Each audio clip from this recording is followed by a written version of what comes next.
পৰীক্ষাৰ এডমিট কাৰ্ডত ফটো থকা বুলি শুনিছো কিন্তু নিযুক্তি পৰীক্ষাৰ OMR সিটতো ফটো ই কেনে কথা কেনে কাণ্ড কেনে ভয়ংকৰ কথা বা কাণ্ড হ'ব পাৰে এয়া প্ৰথমতে এটা কথা উল্লেখ কৰি থওঁ OMR সিটত যদি ফটো নাম থকাৰ লগে লগে মেচিনত নম্বৰ দিয়া বিষয়াজনৰ হাতলৈ গুচি যাব প্ৰাৰ্থীজনৰ ব্যক্তিগত সকলো তথ্য প্ৰাৰ্থীজন কোন জাতিৰ সম্প্ৰদায়ৰ উজনি নে নামনিৰ সকলো গম পাব বহি নিৰীক্ষকে এই বিস্ফোৰক অভিযোগ তুলিছে fight against injustice of APSC সংগঠনটোৰ এডমিন মানস প্ৰতিম বৰুৱাই যিকোনো এটা পৰীক্ষাত এটেন্ডেন্স শীট তথা উপস্থিতিৰ তথ্য সংগ্ৰহৰ এখন নথি থাকে এই নথিত মূলতঃ দুটা বস্তু থাকে ইয়াৰে এটা হৈছে প্ৰাৰ্থীজনৰ স্বাক্ষৰ আৰু আনটো হৈছে প্ৰাৰ্থীজনৰ ফটোখন UPSCৰ পৰা আৰম্ভ কৰি যিমান প্ৰতিযোগিতামূলক পৰীক্ষা হয় সকলোতে উল্লেখিত ধৰণৰ এটেন্ডেন্স শীটৰ ব্যৱস্থা থাকে কিন্তু এটেন্ডেন্স শীটত এই তথ্যখিনি থকাৰ পাছতো প্ৰাৰ্থীৰ নাম ৰোল নম্বৰ আৰু ফটো এই তিনিটা বস্তু সম্বলিত এখন পাৰ্সনেলাইজ OMR শীট হেউটিয়াকৈ ADI পৰীক্ষাত দিয়া দেখিবলৈ পোৱা গ'ল যিটো অতিকৈ সন্দেহজনক কিয় সন্দেহজনক মানস প্ৰতিম বৰুৱাৰ মতে এটা পৰীক্ষাৰ স্বচ্ছতাৰ কথা চিন্তা কৰিয়েই OMR শীটৰ পৰা উজ্জ্ব ৰখা হয় কিয়নো প্ৰাৰ্থীজনৰ নামটোৰ দ্বাৰাই তেওঁ পূব নে পশ্চিম অসমৰ তেওঁৰ জাতিগত পৰিচয় কি হয় তেওঁৰ সম্প্ৰদায় কি আদি বহুখিনি কথা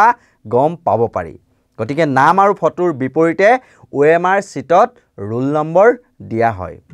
যাতে যিয়ে পৰীক্ষাৰ বহিসমূহ চাই তথা এই ব্যৱস্থাৰ লগত জড়িত সকলে যাতে প্ৰাৰ্থীজনৰ পৰিচয় সম্পৰ্কে অৱগত নহয় আৰু মডাৰ্ণ পৰীক্ষা ব্যৱস্থাৰ এইটো এটা উল্লেখনীয় দিশ বা ভাল লগা এটা দিশ কিন্তু ইমানখিনি ইন্টাৰনেট কৰ্তন কৰি মোবাইল ফোন পৰীক্ষাগৃহৰ ভিতৰলৈ নিবলৈ নিদি আনকি পেণ্ট ব্ৰা পেণ্টিৰ ভিতৰত হাত ভৰাই লিৰিকি বিদাৰি তালাচী চলাই অৱশেষত কৰিলে কি 11 লাখ পৰীক্ষাৰ্থীয়ে এটা বৃহৎ প্ৰশ্নবোধকৰ মাজতহে এটা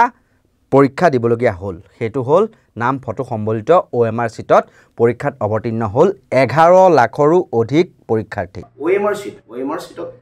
এবাৰ চৰকাৰে বা সেৱাৰ পৰীক্ষা ADI পৰীক্ষা কিছু পৰিৱৰ্তন আনিছে আৰু সেই পৰিৱৰ্তনবিলাকে কিন্তু এই যি আমাৰ প্ৰতিযোগিতামূলক পৰীক্ষাবিলাকৰ ভিতৰত যিসকল আমি অধ্যয়ন কৰি আছো বা আমি এই পৰীক্ষাৰ বিভিন্ন দিশসমূহ আমি সকলো আসলতে আচৰিত হৈছো কিয়নো এবাৰৰ যেটো আমাৰ সেৱাৰ যেটো পৰীক্ষা হ'ল ADI যি পৰীক্ষা হ'ল ADI পৰীক্ষা দেখা গ'ল যে যিখন প্ৰাৰ্থীসকলক উত্তৰ বহি দিয়া গৈছে অবজেক্টিভ পৰীক্ষাৰ কাৰণে সেই যিখন OMR শীট বুলি কোৱা যায় এই OMR শীটত কি কৰা গৈছে প্ৰাৰ্থীজনৰ নাম লিখা গৈছে প্ৰাৰ্থীজনৰ ৰোল নম্বৰ লিখা গৈছে আৰু তাৰ উপৰি প্ৰাৰ্থীজনৰ ফটো পৰ্যন্ত দিয়া গৈছে অৰ্থাৎ এজন পৰীক্ষাৰ প্ৰাৰ্থীৰ সকলো ব্যক্তিগত যিখিনি তথ্য এই ব্যক্তিগত পৰিচয় বা তথ্যখিনি কিন্তু ৰাজহুৱা কৰা গৈছে আৰু খেনে ধৰণৰ OMR শীট জেনেৰেলি পাৰ্সোনালাইজ OMR বুলি কোৱা যায় আৰু ভাৰতবৰ্ষৰ যিমান পৰীক্ষা আছে UPSC কে ধৰি পেলাই আনকি অসমৰ যি পৰীক্ষা এনে ধৰণৰ বিষয়সমূহ কিন্তু খুব আমি দেখা নাপাওঁ আমাৰ দেখা মনত নপৰে আৰু এই ধৰণৰ পাৰ্সোনালাইজ ইনফৰমেশনে আসলতে প্ৰাৰ্থীসকলৰ ক্ষেত্ৰত কিন্তু প্ৰভাৱ বিস্তাৰ কৰাৰ এটা সম্ভাৱনা থাকে গতিকে এনে ধৰণৰ তথ্য যেতিয়া দিয়া হয় ই এটা সন্দেহৰ বাতাবৰণ সৃষ্টি কৰে তাৰোপৰি যিখন আমাৰ পৰীক্ষা হলৰ যিখন এটেন্ডেন্স শীট থাকে এই এটেন্ডেন্স শীটখনত কি হয় প্ৰাৰ্থীজনৰ ৰোল নম্বৰ থাকে আৰু প্ৰাৰ্থীজনৰ কি হয় ফটো থাকে আৰু তাৰ পৰাই আসলতে যিজন আমাৰ পৰীক্ষা নিৰীক্ষক থাকে সেই পৰীক্ষা নিৰীক্ষকজনে প্ৰাৰ্থীজনৰ এডমিট কাৰ্ডৰ লগত ফটো আৰু তেখেতক সিগনেচাৰ কৰিবলৈ দি পেলাই পৰীক্ষাটো দিয়ে গতিকে এটেন্ডেন্স শীটত ফটো আৰু তেখেতৰ সিগনেচাৰ থকা সত্ত্বেও ফটো নাম আৰু সিগনেচাৰ সম্বলিত যিখন পাৰ্সোনালাইজ OMR কিয় বনোৱা হ'ল ই যথেষ্ট ৰহস্যজনক কাৰণ পৰীক্ষা হলৰ এটেন্ডেন্স শীটখন এটা জায়গাত থাকি যায় কিন্তু যিখন OMR শীটখন যিজন প্ৰাৰ্থীয়ে গৈ পেলাই সেই সময়লৈ গৈ যিজন মানে সেৱাৰ অফিচিয়েলে গৈ পেলাই OMR শীটত গৈ পেলাই চেক কৰিব তেওঁৰ হাতলৈকে থাকি যায় অৰ্থাৎ এজন অফিচিয়েলে নাম বা এইখিনি যেতিয়া তথ্য পায় তাৰ দ্বাৰা তেওঁ প্ৰাৰ্থীজনৰ তেখেতৰ যিটো আইডেন্টিটি পৰিচয় অৰ্থাৎ তেখেতৰ নামটো পোৱাৰ লগে লগে তেখেতৰ কাষ্ট তেখেতৰ ধৰ্মীয় পৰিচয় তেখেত আপাৰ আসামৰ লোৱাৰ আসামৰ বৰাক ভেলী নে ব্ৰহ্মপুত্ৰ বহুখিনি তথ্য কিন্তু অনুমান কৰি ল'ব পাৰে বা জানিব পাৰি গতিকে ইয়াৰ পৰা কিন্তু এই গোটেই যে আসলতে মেনিপুলেশ্যন এই পৰীক্ষাবিলাকত যে কেলেংকাৰী হয় এই কেলেংকাৰী হোৱাৰ ৰাস্তাটো কিন্তু বৰ সহজ হৈ যায় গতিকে আমাৰ চৰকাৰলৈ প্ৰশ্ন যে যিখন চৰকাৰে আজি অসম লোকসেৱা আয়োগৰ দৰে পৰীক্ষাত আজি বিগত 2.5 বছৰে একাংশ বক্ৰপথেৰ বাছনিভুক্ত বিষয়া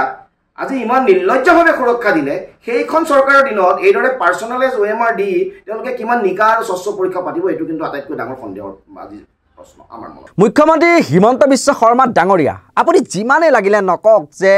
নিযুক্তি পৰীক্ষাৰ্থী বা চাকৰি প্ৰত্যাশীসকলক ভয় নোখোৱাব বা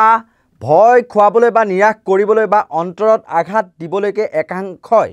নিখুঁতভাৱে অনুষ্ঠিত কৰা পৰীক্ষাটোত ভুল উলিয়াই আছে বুলি আপুনি যিমানেই লাগিলে আস্ফালন নকৰক কিয় এই খুঁত ৰাখি 11 ছেপ্টেম্বৰ আৰু 29 ছেপ্টেম্বৰত অনুষ্ঠিত পৰীক্ষাৰ OMR চিটত লাখ লাখ পৰীক্ষাৰ্থীৰ নাম আৰু ফটো সম্বলিত OMR চিটত পৰীক্ষাৰ্থীসকল অৱতীৰ্ণ হ'বলগীয়া হ'ল মুখ্যমন্ত্ৰী মহোদয় OMR চিটত ফটোটো কিয় দিছে মই চালো অন্ধ্ৰপ্ৰদেশ মহাৰাষ্ট্ৰ আজিকালি সকলো ৰাজ্যৰ পৰীক্ষাত OMR চিটৰ লগত ফটোটো দিয়ে যাতে এজন পৰীক্ষাৰ্থীৰ নামত আন এজন পৰীক্ষাৰ্থীয়ে পৰীক্ষাত অৱতীৰ্ণ হ'ব নোৱাৰে আজি মই সেৱাৰ বিষয়াসকলৰ লগত কথা পাতিছিলো তৃতীয় শ্ৰেণীৰ OMR চিট ইতিমধ্যে বনোৱা হৈ গ'ল ড্ৰাইভাৰ বা তৃতীয় শ্ৰেণীৰ আন পোষ্টৰ কাৰণে আপোনালোকৰ মনোভাৱক কাৰণ বহুতে কৈছিল যে আমাৰ আইডেন্টিটিটো ৰিভিল হ'ব পাৰে আপোনালোকে কোৱা কথাটো নিশ্চয় কিছু মেৰিট আছে হে ভৱিষ্যতৰ ৰিক্ৰুটমেন্ট পৰীক্ষাত ADREৰ পৰীক্ষাত OMR চিটত ভৱিষ্যতে ফটো লগোৱা OMR চিট ব্যৱহাৰ নকৰিবলৈ মই সেৱাক পৰামৰ্শ দিছো